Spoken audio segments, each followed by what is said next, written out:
जय हिंद दोस्तों।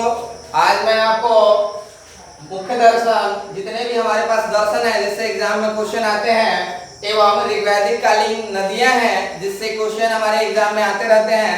तो सबसे पहले हम देखेंगे प्रमुख दर्शन और उनके प्रवर्तक। दर्शन और प्रवर्तक से एक क्वेश्चन हर एग्जाम में आते रहते हैं। जैसे आपसे पूछा जाता है चवार्क दर्शन के प्रतिपादक कौन है, तो चवार्क दर्शन के प्रतिपादक महर्षि चवार्क हैं।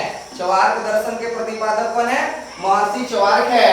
दूसरा उसी तरह से पूछा जाता है कि योग दर्शन के प्रवर्तक कौन है, तो योग दर्शन के प्रवर्तक पतंजलि हैं। योग दर्शन के प्रवर्तक कौन है?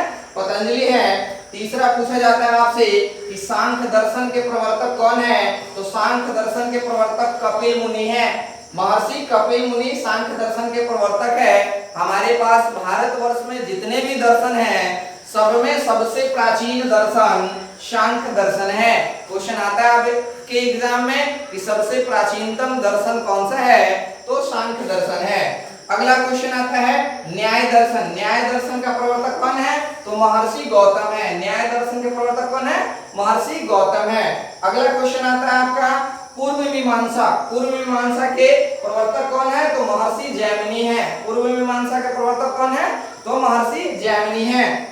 उत्तर मीमांसा अगला क्वेश्चन आता है कि उत्तर मीमांसा के प्रवर्तक कौन है, तो महर्षि वज्रायन है। उत्तर मीमांसा के लेखक कौन है, सॉरी प्रवर्तक कौन है, तो महर्षि वज्रायन है।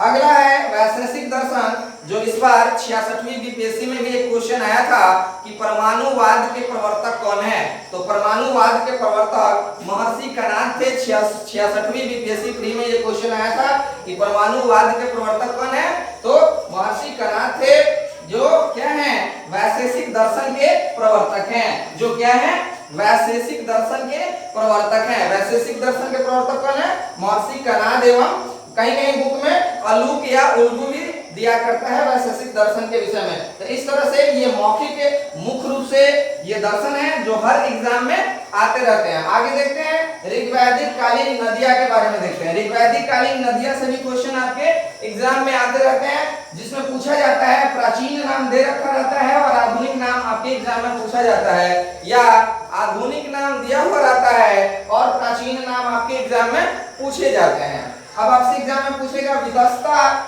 नदी का आधुनिक नाम क्या है, तो वितस्ता नदी का आधुनिक नाम झेलम नदी है। वितस्ता नदी का आधुनिक नाम क्या है, झेलम नदी है। अगला क्वेश्चन आता है आस्किनी, ये प्राचीन नाम है। आस्किनी नदी का आधुनिक नाम क्या है, तो आस्किनी नदी का आधुनिक नाम चिनाब नदी है। अगला क्वेश्चन आता है पुरुषनी नदी।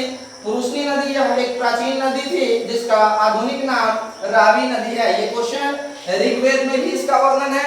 ऋग्वेद के 7वें मंडल में दशराग युद्ध का वर्णन है। यह युद्ध पुरुषनी नदी के तट पर लड़ा गया था। इस युद्ध में एक तरफ से 10 जन थे और दूसरे तरफ से सुदास था, फिर भी सुदास विजयी हुए थे। ये नदी, ये दशराग युद्ध यहीं पे लड़ा गया था पुरुषनी नदी के तट पे, जिसका आधुनिक नाम रावी नदी है, जिसका वर्णन ऋग्वेद के 7वें मंडल में किया गया था। अगला आता है सदुत्री नदी का नाम। ये भी एग्जाम में पूछा जाता है एग्जाम में कि सदुत्री नदी का आधुनिक नाम क्या है, तो सतलज नदी है। सदुत्री नदी का आधुनिक नाम सतलज नदी है। अगला क्वेश्चन आता है विपाशा का आधुनिक नाम बताइए। विपाशा एक प्राचीन नदी थी। विपाशा नदी का आधुनिक नाम व्यास नदी है। विपाशा नदी का आधुनिक नाम क्या है, विपास का व्यास नदी है। अगला क्वेश्चन आता है सदानीरा। कई बार स्टेट गवर्नमेंट के एग्जाम में एक क्वेश्चन आया हुआ है कि सदानीरा का आधुनिक नाम बताइए, तो सदानीरा का आधुनिक नाम गंडक नदी है। सदानीरा का आधुनिक नाम क्या है, गंडक नदी है। अगला आता है दृश्यदयती। दृश्यदयती नदी का आधुनिक नाम क्या है, तो घग्गर नदी है।